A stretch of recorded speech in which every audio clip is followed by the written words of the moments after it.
ETF index mutual funds నేర్చుకుని stock మార్కెట్లో రాణించాలనుకుంటున్నారా? వెంటనే ఈ నెంబర్కి కాల్ చేయండి. నమస్తే రమగారు. నమస్తే జయ. చందమామ కథ ఏదైనా చెప్తారా? మహావీరుడి కథ చెప్తాం. కోసల రాజ్యానికి కీర్తిచంద్రుడు అని ఒక రాజుగారు ఉండేవారట. ఆయనకి లేక లేక ఒక కుమార్తె పద్మావతి. పిల్ల బహు అందగత్తె. 14 ఏళ్ళు వచ్చినప్పటి నుంచి ఈ పెళ్ళి ఏ సంవత్సరం చేయాలి అట ఇట ఆలోచించి మొత్తానికి 18వ ఏడు వచ్చాక అమ్మాయికి పెళ్లి చేద్దాము, స్వయంవరం చాటిద్దామా, ఏం చేద్దాము అని జాతకాలు చూస్తున్నారు. ఓకే. జాతకాలు చూపించుకుని ముందు ఈ అమ్మాయికి సమయం ఎప్పుడు ఏమిటో చూస్తారుగా. అయితే ఏమైంది, ఈ జాతకాలు రకరకాల గురువుగారులు వాళ్ళు వీళ్ళు చేయి చూసేవాళ్ళు, హస్త సాముద్రికదారులు వీళ్ళు చాలామంది వస్తారు. ఈ వ్యవహారం సాగుతుండగానే ఉన్నట్టుండి ఒకనాడు యువరాణి మాయమైపోయింది. పద్మావతి లేదు. పడుకున్నది పడుకున్నట్టుగా మంచాలు గించాలన్నీ అలాగే ఉన్నాయి, అమ్మాయి లేదు. ఏం చేయాలో తెలియలే. ఎలా వెళ్ళిపోతుంది? ఏ తలుపు గడియ తీసినట్టుగా కూడా లేదు. పోనీ అమ్మాయి బయటికి వెళ్తే అనంతరం అదే వెళ్ళిపోతే గడియలు తీసి ఉండాలి. అంతేగా. సహాయం చేశారు ఎవరైనా ఆ చెలికత్తులు అనుకుంటే అందరూ మంచి గాఢ నిద్రలోనే ఉన్నారు. తెల్లవారేసరికి మాయమైపోయింది. సరే వీళ్ళు ఏమనుకున్నారు, అంజనం వేయించాలి, ఆ పిల్ల ఎక్కడుందో బాగా వెతికారు. చుట్టుపక్కలంతా తోటలు దొడ్లు వెతికారు. ఏదైనా రాక్షసమాయ జరిగిందేమోనన్న అనుమానంతో అంజనం వేయించడానికి కూర్చున్నారు. కూర్చుంటే ఒక అంజనం వేసే పంచాంగకర్త అనకూడదులే, ఒక గురువుగారు ఉన్నారు వీళ్ళ దగ్గర. ఆయన అంజనం వేసి చూశాడు. చూసి అమ్మాయి జీవించే ఉంది, ఈమెని ఒక బ్రహ్మరాక్షసుడు ఎత్తుకుపోయాడు. 3 నెలల్లో ఈ అమ్మాయికి బ్రహ్మరాక్షసుడితోటి వివాహం కాబోతోంది. వివాహం చేసుకోవటానికి తీసుకుపోయాడు వాడెవడో. 3 months ఉంది పెళ్ళికి. 3 నెలల్లో వివాహం చేసుకుంటాడు. అయిపోయింది. అప్పుడు మళ్ళీ అంజనం, ఆ రాక్షసుడికి మరణం ఉందా, ఈ పెళ్లి తప్పుతుంటే అవేమీ తెలియలే. మళ్ళీ వేయటానికి అంజనం వేసిన తర్వాత మళ్ళీ 15 రోజుల దాకా అంజనం వేయటానికి వీల్లేదు, దాని పద్ధతి అది. వీళ్ళకి ఏం చేయాలో తెలియలే. అయితే ఒక మంత్రి గారు అన్నారు, దాందే ఉంది మహాప్రభు, మన రాజ్యం నిండా సాహసవంతులే బోళ్ళంతమంది, సాహసికులు చాలామంది ఉన్నారు. శౌర్య ప్రతాపాలకి కోసల రాజ్యం పెట్టింది పేరు. ఓకే. సైన్యం చాలా పెద్దది మంది. చాటింపేయిద్దాం. ఎవరైతే రాజకుమార్తెని బ్రహ్మరాక్షసుడి నుంచి రక్షిస్తారో వాడికిచ్చి వివాహం చేస్తాము రాజకుమార్తెని. ఒకతే పిల్ల కాబట్టి ఆటోమేటిక్గా రాజ్యం బాగుందిగా. బాగుంది. ఈ చాటింపేశారు. చాటింపేస్తే చాలామంది మేం చేస్తామని రకరకాల జాతుల వాళ్ళు, ఏ జాతి వాడైనా వివాహం తప్పకుండా చేస్తానని రాజుగారు ప్రతిజ్ఞ చేశాడు. ఏ జాతి వాడికైనా చేస్తానంటే చిన్న పెద్ద సైనికులు, సైన్యాధికారులు, దండనాయకులు, చిన్న చిన్న గణాధ్యక్షులు, సామంతులు, వాళ్ళకి చిన్న దుర్గాధిపతులు అందరూ తయారయ్యారు. ఈ బ్రహ్మరాక్షసుడు ఎక్కడున్నాడు అనేది కూడా మళ్ళీ 15 రోజుల్లో వీళ్ళకి తెలిసిపోయింది. ఆ రాక్షసుడు ఫలానా చోటు ఉన్నాడు. అయితే ఇప్పుడు రాక్షసు సంహారం చేసి పిల్లని తేవాలి. అయితే రాక్షస సంహారం చేయటానికి గుంపంతా వెళ్ళేసరికల్లా వీళ్ళకి ఒకడు అడ్డం పడ్డాడు. ఏ అడవిలో, ఏ వింధ్యాటవిలో బ్రహ్మరాక్షసుడు ఉన్నాడని వీళ్ళు తెలుసుకున్నారో ఆ వింధ్యాటవి ముఖద్వారం దగ్గరే మహావీరుడు అనేవాడు ఒకడు కాచి కూర్చున్నాడు. వచ్చిన ప్రతి వాళ్ళని నాతో యుద్ధం చేయండి, తర్వాత రాక్షసుడితో చేద్దురుగాని అంటాడు. వాడి చేతిలో ఓడిపోయి తిరిగి వచ్చేస్తున్నారు. వాడేం చంపట్లా ఎవరిని. నువ్వు నన్నే చేయలేదు, బ్రహ్మరాక్షసుడు నువ్వేం చేస్తావు పోపో అంటాడు. ఇక రోజులు గడుస్తున్నాయి. ఈ కౌశాంబి నుంచి, ఈ కోసల రాజ్యం నుంచి గుంపులుగా వెళ్ళటము, ప్రతివాడు వాడితో ద్వంద్వ యుద్ధం చేయటం, వాడి చేతిలో ఓడిపోవటం, తలకాయ దించుకుని మా వల్ల ఏమవుతుందని వచ్చేస్తున్నారు. రోజులు గడిచే కొందికి ఆ రాక్షసుడు అమ్మాయిని వివాహం చేసుకునే దినాలు దగ్గరకు వచ్చేస్తాయి కదా. ఈ రాజుకి వాళ్ళకి అర్థం కాల. తమ సైన్యాధ్యక్షుడిని పంపించినా వాడు చితకొట్టి పంపేశాడు వెనక్కి. దండనాయకుడిని పంపిస్తే చితకొట్టి పంపేశాడు. తీరా వీళ్ళు తెలుసుకున్నారు ఏమిటి, ఈ ఎవడైతే పర్టికులర్ ఇక్కడ నుంచున్నాడో ఈ మహావీరుడు అనేవాడు ఎవడో కాదు, వాడు కోసల రాజ్య పౌరుడే. వాళ్ళ నాన్న పూర్వం మహారాజ భక్తుడిగా పేరు పొందినటువంటి ఒక దండనాయకుడుగా పనిచేశాడు. అయితే ఆ దండనాయకుడు ఒక యుద్ధంలో మరణించాడు. ఓకే. ఏదో ప్రాబ్లం అయి మరణించాడు. ఈ అబ్బాయి చాలా కాలం ఎక్కడికో పోయి విద్యలు నేర్చుకొచ్చాడు. ఇప్పుడు వాడు ఇక్కడ పొంచి కూర్చున్నాడు. రాజుగారికి ఏం చేయాలో అర్థం కాల.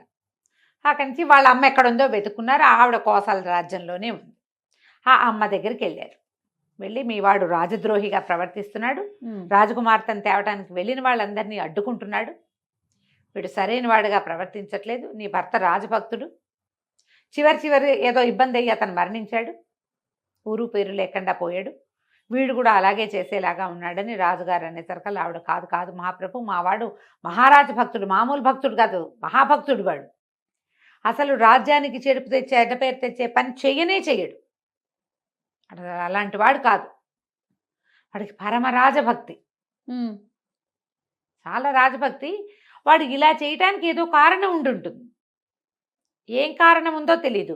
వాడు అసలు నిజానికి అక్కడికి వెళ్లే ముందు నా దగ్గరికి వచ్చి, అమ్మా నేను బ్రహ్మరాక్షసుని సంహరించదలుచుకున్నాను, నాకు ఆశీర్వాదం దీవించు అని దండం పెట్టి వెళ్ళాడు. చిన్నప్పటి నుంచి నా భర్త వాడు చిన్నప్పుడే చనిపోయాడు, ఊరు పేరు లేకుండా పోయాడని, నీకు అలాంటి చావు రాకూడదని నేను ఎప్పుడు చెప్పేదాన్ని. దాంతో మావాడు, అమ్మ ఈ మరణం లేకుండా, అంటే ఊరు పేరు లేని మరణం లేకుండా ఎవరైనా నన్ను ఎదిరించేవాడు లేని వరాన్ని పొందుతాను నేనని నా దగ్గర నుంచి వెళ్ళిపోయాడు. చిన్నప్పుడే 14 ఏళ్ల వయసులోనే వెళ్ళిపోయాడు. 10 సంవత్సరాలుగా వాడు ఎన్ని చోట్ల తిరిగి ఎన్నో విద్యలు నేర్చుకున్నాడు. మహావీరుడు వాడు, పేరుకు తగ్గట్టే. పైగా రాజభక్తుడు. కోసల రాజ్యం అంటే మా పరమ ప్రీతి. వాడు ఎక్కడెక్కడో ఉన్నాడు, నన్ను తీసుకెళ్ళలా, వాడు మళ్ళీ వెనక్కే వచ్చాడు. పైగా బ్రహ్మరాక్షసుని చంపుతానని దీవెనలు అడిగాడు నన్ను. అతను ఎందుకు ఇలా తిరగబడుతున్నాడో నాకు కూడా తెలియటం లేదండి. మా అబ్బాయి అలాంటి వాడు కాదని ఆవిడ ఏ ఒట్టు పడితే ఆ ఒట్టేసి. రాజు మంత్రి ఏమన్నది, మరి ఏదో మతలబు ఉంది ఇక్కడ, ఏమిటి ఉంది ఇక్కడ చూద్దాం అనుకున్నారు. సరే వీళ్ళేమనుకున్నారు, ఇట్లా సైనికులు మామూలు వేషాలు వేసుకెళ్తే రండి నా మీద కత్తి యుద్ధానికి అంటాడు వాడు. అలా కాదని ఒక రైతు కూలి వేషం వేసుకుని, రైతుల వేషాలు వేసుకుని రాజుగారు మంత్రి గారు అక్కడికి పోయారు. మహావీరుని చూస్తే ఆశ్చర్యపోయారు. వాడు మంచి చువ్వలా ఉన్నాడు. అసలు కత్తిడాలు చేస్తే వాడు త్రిపురాంతకుడులాగా కనపడుతున్నాడు. మంచి అంటే ఏదో దుష్టబుద్ధి అలాంటివి ఉన్నవాడిలాగా లేడు. చాలా ప్రశాంతమైన వదనము, చాలా క్లారిటీ ఉన్న మొహం వాడిది. వీళ్ళకి అర్థం కాల. వీళ్ళు అక్కడ ఉండగానే ఒక గుంపు వచ్చింది, దండనాయకుల గుంపు. వాళ్ళందరినీ చితకొట్టి పంపేశాడు. నన్ను ఓడించి లోపలికి వెళ్ళండి వింధ్యాటవిలోకి అంటాడు. సరే అడిగారు వీళ్ళు, నాయన ఏమిటో నువ్వు ఇక్కడ ఎందుకున్నావు, ఏం చేస్తున్నావంటే, మరి కోసల రాజ్యం తాలూకు వీళ్ళందరివి ప్రతాపాలు గమనిస్తున్నానండి అన్నాడు.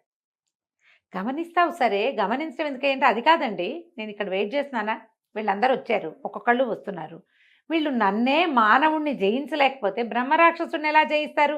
ఎవడైనా నన్ను ఒకడు కొట్టి బ్రహ్మరాక్షసుని జయిస్తారేమోనని చూస్తున్నా, వీళ్ళు నా దగ్గరే ఓడిపోతున్నారు, అందుకని పంపించేస్తున్నాను అన్నాడు. అనేసరికల్లా ఈ మంత్రి గారు అన్నాడు, మరి అలాగైతే నీకు అంత ప్రతాపశాలి అయితే నువ్వే వెళ్ళి మా బ్రహ్మరాక్షసుని చంపచ్చు కదటోయ్ అని అడిగారు. అడిగితే ఎందుకు చంపకూడదండి, లక్షణంగా చంపచ్చు, నేను చంపడానికి రాజుగారు అడ్డం పడుతున్నాడండి అన్నాడు.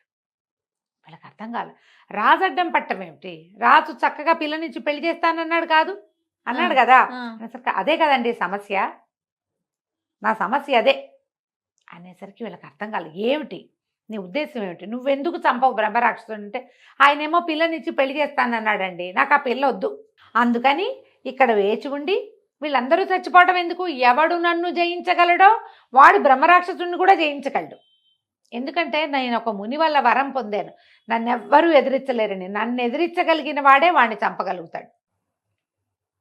అసలు ఏమిటి, ఎందుకు పెళ్లి చేసుకోవు నువ్వంటే, నేను ముని దగ్గర వరం పొందానండి, ఒక 10 సంవత్సరాలు వీరోచిత విద్యలు నేర్చుకున్నా, ఒక మునిగారిని ఒక విపత్కర పరిస్థితిలో రక్షించాను, ఆయన అబ్బాయి నువ్వు ఎవరినైనా ఎదిరించగలవు, నిన్ను ఎదిరించే మానవుడు లేడు లోకంలో, నీకు అంత శక్తి ఇస్తున్నావు అన్నాడు.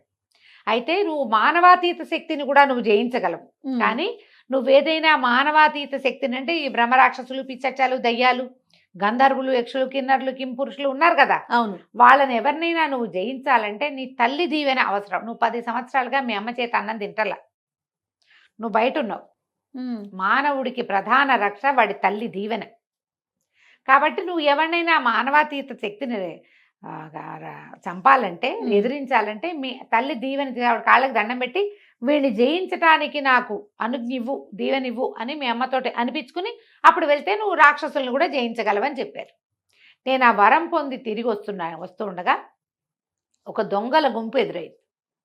ఆ దొంగలు ఒక పల్లెటూరులో ఒక చంద్రిక అనే మహాద్భుత సౌందర్యవతి అయిన ఒక పిల్లని చూసి ఆ దొంగల నాయకుడు ఆ పిల్లని మోహించాడు.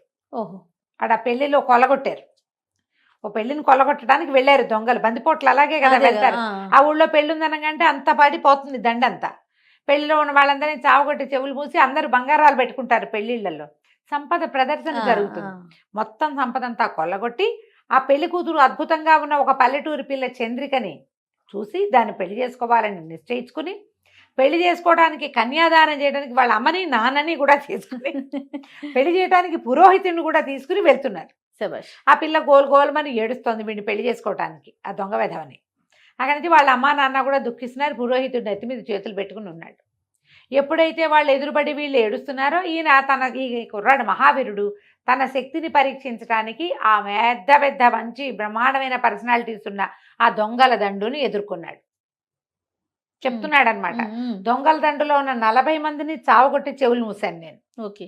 పారిపోయారు వాళ్ళంతా, సంపదంతా వదిలేశారు. అయితే ఏమైంది, వాళ్ళ ఇంట్లో దింపుదామనుకున్నాను. తల్లిదండ్రి పిల్ల పురోహితుడు ఉన్నారు కదా. అయితే తల్లిదండ్రి ఏమన్నారు, నాయన శుభ్రంగా పెళ్లి సంబంధం కుదిర్చాం, పెళ్లి కాస్త ఆగిపోయింది, ఇప్పుడు మేము మళ్ళీ వెనక్కి ఊరు వెళ్ళినా పెళ్లి కుదరదు. ఇంకా పెళ్లి ఆగిపోయిన పిల్లకి పెళ్లిళ్ళు కాబట్టి పాత రోజుల్లో జరిగేది కాదు. ఈ పిల్ల ఏదో దురదృష్ట జాతకురాలు అనుకుంటారు. ఈ వచ్చిన దొంగ వెధవుల పెళ్లి వాళ్ళని చావచిత కొట్టారు. పెళ్లి కొడుకు ఏ స్థితిలో ఉన్నాడో కూడా తెలియదు. వాళ్ళు చిచ్చి మీ సంబంధం మాకు వద్దనొచ్చు, మరి ఇప్పుడు మా పిల్ల బతుకు ఏమిటి, పెళ్లి జరగదు దీనికి. ఇంకా కన్యాదానం చేయడానికి మేమిద్దరం ఉన్నాం, అమ్మా నాన్న. పెళ్లి చేయడానికి పురోహితుడు ఉన్నాడు, పిల్ల సిద్ధంగా ఉంది. బాబు బంగారు కొండలా ఉన్నావు, మా పిల్లని పెళ్లి చేసుకో అన్నాడు. నేను కూడా ఇంటికెళ్ళినా పెళ్లి చేసుకోవాలి, పెళ్ళి ఎలాగూ తప్పదు, పిల్ల చూస్తే చక్కగా లక్షణంగా ఉంది, మా జాతే కదా అని ఆలోచించుకుని పెళ్లి చేసుకున్నానండి. అడవిలో చంద్రికను తీసుకుని మా అమ్మని కలవడానికి నేను ఇంటికి వస్తుంటే ఒక బ్రహ్మరాక్షసుడు ఎదురయ్యాడు. ఓహో, వాడే వీడు. ఓకే. ఆ బ్రహ్మరాక్షసుడు ఏం చేశాడు, నన్ను కొట్టి, చంద్రిక మహాద్భుత సౌందర్యవతి కాబట్టి ఈ పిల్ల నాకు నచ్చింది, ఇట్లా పల్లెటూరు పిల్లని ఒక పిల్లని చేసుకోవాలనుకుంటున్నాను, 3 నెలల తర్వాత నేను 8 మంది మానవ కాంతల్ని పెళ్లి చేసుకోబోతున్నా, అందులో ఇదొక కాంత అని ఆ చంద్రికను తీసుకుని వెళ్ళిపోయాడు. అయితే ఏమైంది, నేను ఎవరైనా నన్ను ఎదుర్కోలేరు, నేను మునివరం ఉంది. కానీ వీడు మానవాతీత శక్తి. ఈ మానవాతీతుడిని జయించాలంటే నేను మా అమ్మ దీవెన పొందాలి. నేను బాగా 100 రామళ్ళ దూరంలో ఉన్నా, మా అమ్మ లేదు అక్కడ, నేనేం చేయను. అందుకని ఏం చేశారు, చంద్రికను వాడిని తీసుకెళ్ళిపోనిచ్చి, ఇంకా వాడు 3 నెలల సమయం చెప్పాడు కాబట్టి పరిగెత్తుకుంటూ ఊరొచ్చి మా అమ్మ దగ్గర దీవెనలు తీసుకున్నా చంద్రికను రక్షించుకోవడానికి. ఇంతలో ఏమైంది, ఈ వ్యవహారం వచ్చింది. ఓకే.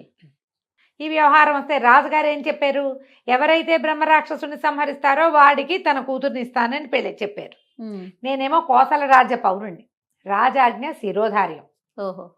ఇప్పుడు గనక నేను బ్రహ్మరాక్షసుని చంపానంటే నేను రాజకుమార్తెని పెళ్లి చేసుకోవాలి. నేను ఏకపత్ని వ్రతుడుగా ఉండదలుచుకున్నా. మా నాన్న తాత ముత్తాత అందరూ ఏకపత్ని వ్రతులే మా ఇంట్లో. నేను ఆ వ్రతం చెడగొట్టాలని అనుకోవటల్లా. చంద్రిక పైగా నా భార్య కొత్తగా ఇప్పుడే పెళ్ళయింది. నేను ఇప్పుడు రాజకుమార్తెను పెళ్లి చేసుకుంటే చంద్రిక అన్యాయం అయిపోతుంది, నా వ్రతం పోతుంది. అందుకని ఇక కోసల ప్రజల్లో ఎవరైనా సరే ఒకడు నాతో ధీటైన వాడు కనపడతాడేమో, వాణ్ణి ఈ బ్రహ్మరాక్షసుడి దగ్గరికి పంపిద్దామని వేచి ఉన్నా. రాజుగారు ఈ మాట చెప్పాడు కాబట్టి నేను చంపానంటే నేను దొరికిపోతాను, అందుకని నేను ఇక్కడే ఉన్నానంటే అప్పుడు రాజుగారు అన్నాడు, బాబు దాని దేవుంది నాయన, నువ్వు వాడిని చంపి మా పిల్లని మాకు అప్పచెప్పు, మా అబ్బాయిని పెళ్లి చేసుకోవాలన్న నియమం లేదు అంటే మీరు ఇది ప్రతిజ్ఞ చేయండి అన్నాడు. వెంటనే మళ్ళీ రాజుగారు ఊళ్ళో టంకేయించారు.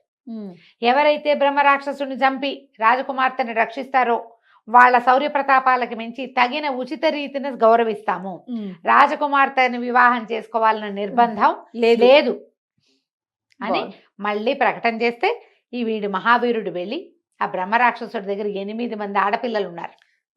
అందులో ఒకటి రాజకుమార్తె, ఇంకోటి వీడి భార్య అయిన చంద్రిక, ఇంకా ఉన్నారు 6 ఆడపిల్లలు. ఎక్కడెక్కడి నుంచో తెచ్చాడు. రకరకాల రాజ్యాలకు పోయి వాళ్ళందరినీ వింధ్యాటవిలో దాచాడు. ఎవ్వరూ వాడిని ఎదుర్కోలేకపోయారు. వాడు అప్పుడే చెప్పాడు, నన్ను ఎదుర్కోగలిగితే వచ్చి వింధ్యాటవిలో ఎదుర్కోని. వీడు అందుకని వింధ్యాటవి ముఖంలో నుంచుని ఉన్నాడు అనమాట. లోపలికి వింధ్యాటవిలోకి వెళ్ళి ఆ బ్రహ్మరాక్షసుడిని ఎదుర్కొని వాడిని చంపేసి, ఎందుకంటే వీడికి అమ్మ దీవెన లభించింది, 8 మంది ఆడపిల్లల్ని ఫ్రీ చేశాడు.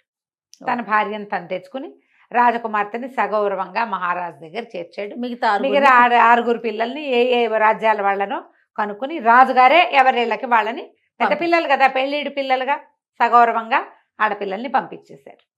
రాజకుమార్తెకి తర్వాత కాలంలో వివాహం జరిగింది. ఈ మహావీరుణ్ణి సర్వసైన్యాధ్యక్షుడిని చేసి తన దగ్గరే పెట్టుకున్నాడు రాజుగారు. అతన్ని ఎవరు ఎదిరించలేరు. రాజ్యం చల్లగా ఉంటుంది, ఏ సంక్షోభాన్నైనా అతను ఎదుర్కోగలడు. కాబట్టి ఇలా చేసి ఈ మహావీరుడిని యొక్క ప్రతిజ్ఞని నిలబెట్టాడు రాజుగారు. కథ కంచికి మనం ఇంటికి. బాగుంది రమ్మగారు. నమస్తే అండి. నమస్తే.